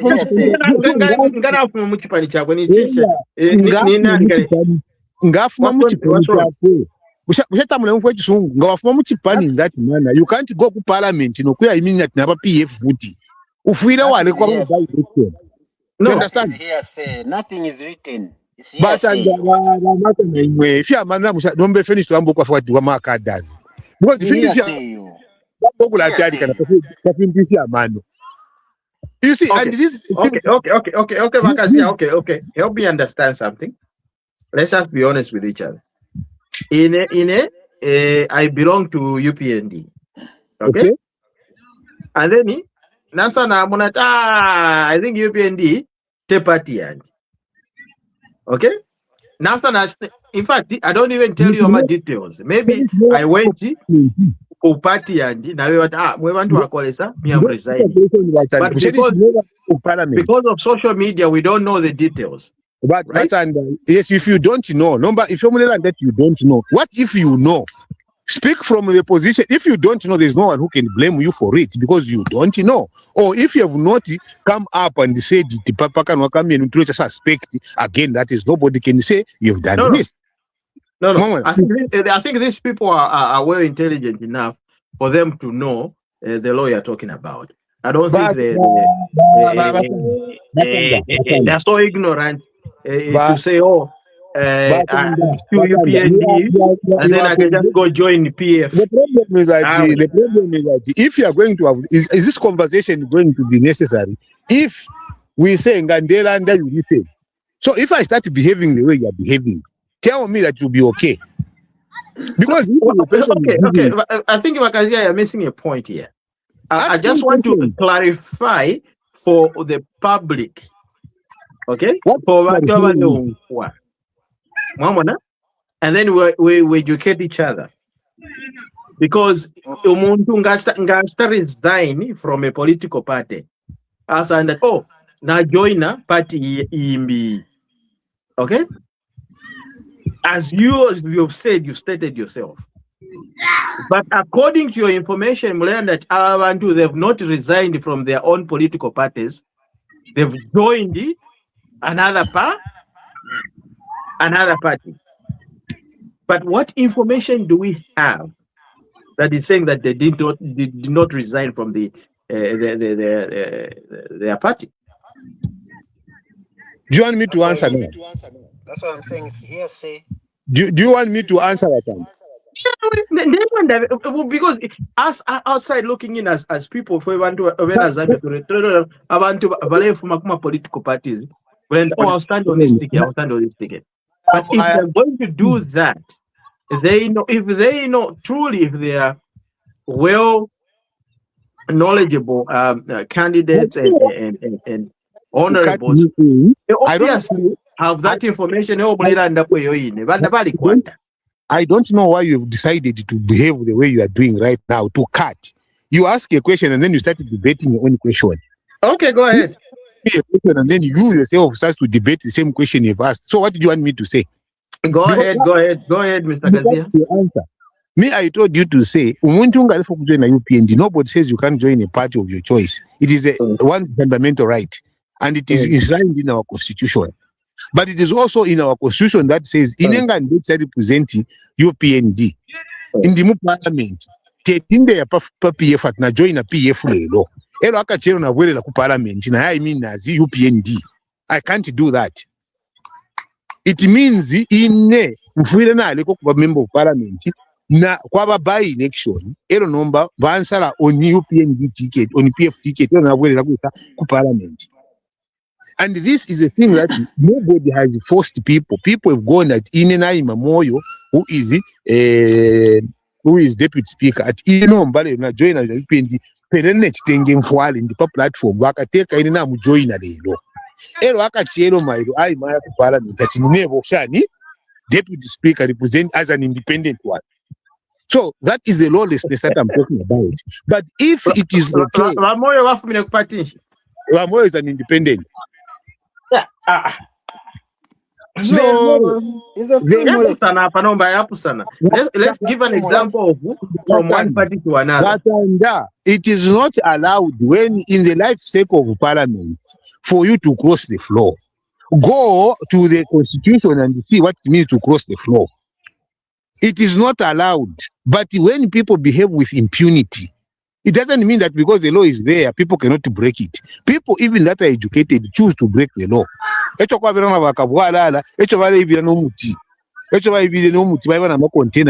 that they didn't know that they cannot steal, they know.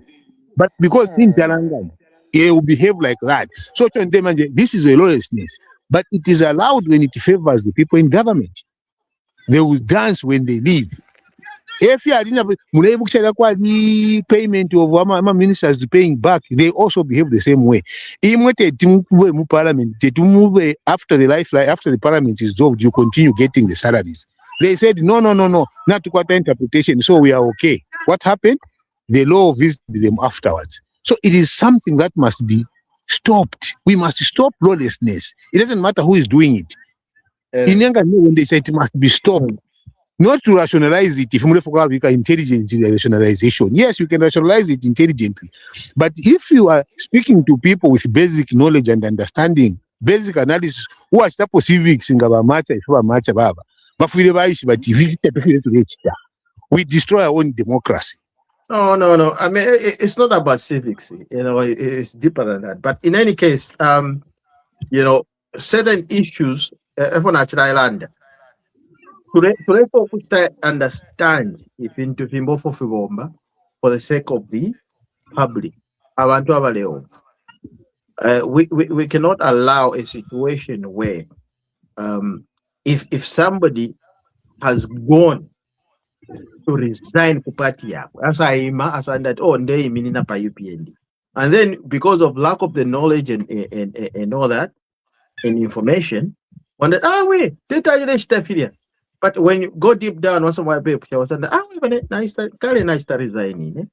I'm no longer the party of this. I'm no longer part of this party, which has happened so many times, and we have seen it. Independence is a different animal altogether. But I think let's close because and it can go on and on and on and on. So let's close. And last remarks, Vakazia, your last remarks. Let's close. My last remarks is Mr. Kazia owes us an answer to him standing accused. There's an issue. Yeah, he stands accused. Guilty or not guilty. He stands accused. In the social media, there is a stink about him. I don't know, Mr. Kazia. I'm in court. How do you plead? Guilty or not guilty? What happened? Yeah. So the only what is good is that what makes sense, people are able to tell. The only fortunate part is that it is a blogger. It's a blogger alleged associated with government that was decided to do that, which publish everything that is just manufactured. And I'm very glad. Give us a heads up. What is involved here? Give us a heads up. No. Someone just started from the Watchdog and wrote an article about me.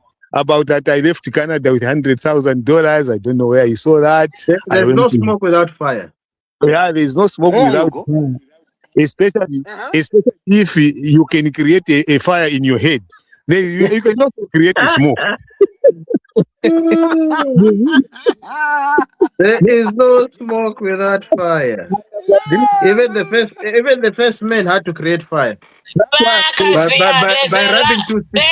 love child in Zambia, Mwasha. There's a love child.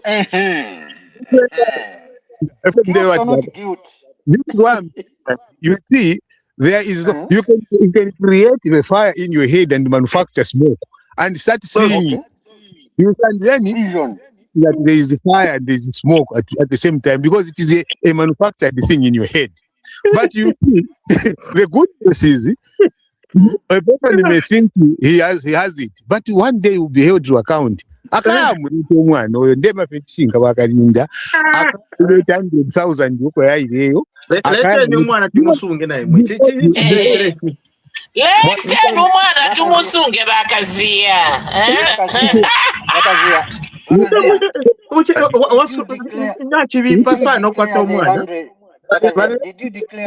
declare the $100,000? Let me tell you something which is going to make you even stop laughing because my daughter saw that and she started crying. Imagine.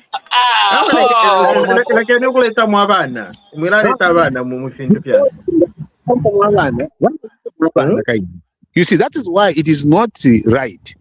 Okweva ti umuntu waimafi wayamba okupanga ekintu kya musangofiria. And I'm very happy that you see, imagine if my wife was illiterate.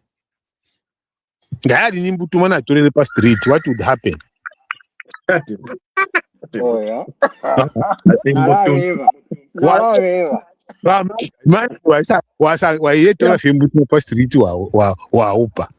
would happen there? And then, quite another question you. So what did you say? It's like trying to destroy the lives of the family, the lives of my kids and stuff like that.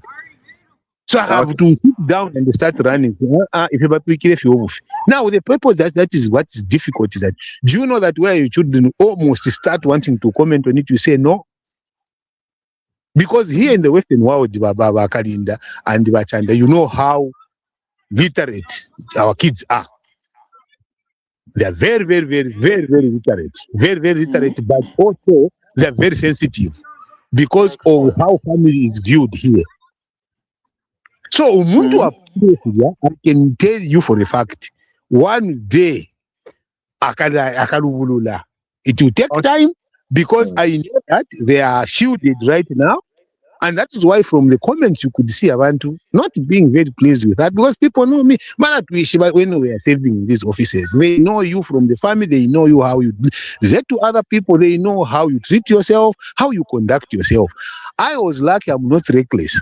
If I was reckless, and imagine Fidia, people wouldn't defend you. People jump to defend me because they know that if it's malice. From unprovoked. Or even that platform itself, the watchdog. If I had started the fight with them and said something to them, they can say, okay, maybe they're hitting you back at what you said. I don't know what I did. I don't know I offended. Someone sat down and it just produced that. And they've not apologized. They've not retracted it. I will. But one day, someone will be held accountable. Okay. I think we're closing. We're closing now. Maybe those were your closing remarks. Before you close, Shatlanda Popanani, Pama parliamentaries, because you guys were going on and on. Here's my take on it. I'm very happy that Dixon Jerry has decided to join UPND, because that's my buddy. You know,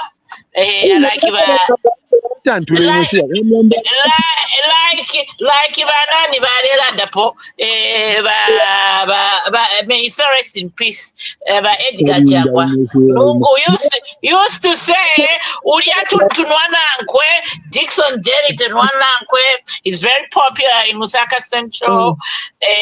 So, I mean, it's going to be between him and the Honorable Minister, Mlambo Mahaimbe. But if I was advising the Honorable Minister, I'd advise him to go to Roma, the new constituency of Lima, because what I'm hearing in Lusaka Central is not good news for him. But anyway, let's see what happens. Let's see what happens. Lusaka is what? Three? Is it 3? No, they added 6, I think. So he could have picked any of those. Anyway, that's it. I'm Team Dixon Jerry. I'm putting it on record. And then I'm very disappointed. Let me say, I'm just disappointed. When Maureen Khan, you see, I went into journalism because of watching, Maureen Khan on TV. She was my inspiration to join this field. However, her activity in the last 1 week have disappointed me. So she initially announces she's going to go and stand in Kundalila as an independent. I was right behind her. Now she comes back. A few days later, she joins the Harry Kalaba in the citizenship, whatever. And then she tells us, as supporters, she left us high and dry, saying, no, I'll let you know what I've decided to do on my next move. So you have left us hanging. So what is this with this flip-flopping? You are a woman of substance. I mean, I believe in the Zambian. Why are Did you she flip announce? flopping? Did she Eh? announce that she's standing somewhere? I forget where that place is. She announced. Kundalila as an independent, Yes. and then you come back and tell us you are not sure. Why are citizenship? And then you tell us, no, I have joined citizenship. I'll let you know what my next move is. So our supporters, you. Why, if we're my supporters, you left us hanging. You know, so basically what that tells me, you are flip flopping. You don't know what you want to do. So I mean, here's an example. If Maureen Kandi today is offered a job, just for argument's sake, at the UN, I can guarantee she will quit politics and rush to go and work at the UN, maybe New York or Sweden, because she's flip flopping. She doesn't know what she wants to do. So how do we as supporters support her in such ventures? You tell me. You tell me. I mean, as a supporter, I'm disappointed with her flip flopping.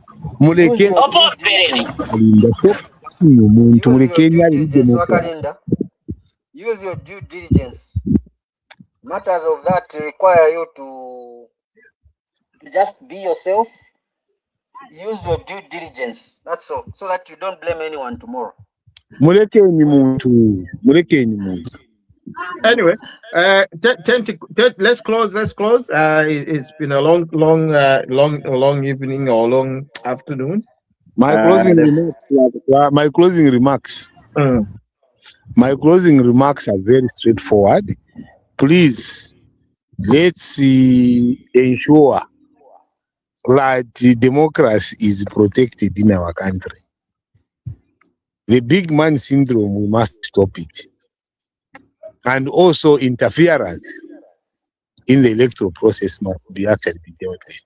I hope that to see you guys next week, and let's have a conversation once more. Okay. Hamwami?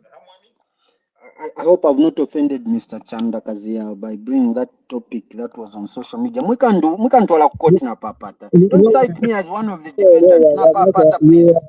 You are playing a citizen's concern because yes, although people know that things like that, at least you were candid enough to ask and then you see how the impact is on that. Okay. But I can tell you, Amata, I thank you for actually asking me the question because it's a necessary thing. When you see your friend, people throw things like that, you obviously get concerned. So I'm not taking it out very negatively. I appreciate your concern, but only to say that how we can determine the cost because someone will pay for that. Yeah. Okay. Okay. Okay. Bakalinda's already said. So with me, the future of Zambia and Africa depends on accountability, unity, and informed citizens. Now, I think we need to break down everything what we've just been discussing, and that's the sovereignty of our states and Zambia as a whole, and not be bullied by any country in the world. Zambia, we have what it takes. We have critical minerals, we have everything. We are not on the begging side. And people, they must go through this, they're saying, thinking that we're begging. We're not begging. We don't need anything. We have everything. Okay? It's the opposite. So if the quicker, the sooner all these ambassadors are brought to Zambia, and I can guarantee you the next one will be a black person. And that, mark my word, the next person that's going to come as an ambassador for the United States will be a black person. Because they would want to somebody that's going to relate and understand. Anybody different, not saying anything or anything, but they come here and they think like, oh, I have the power and have something to say, and they have to follow what I'm saying. Like, look, no. An ambassador, that's not your job. Okay? The job of an ambassador is not to talk about internal politics or internal issues, or that's not what it is.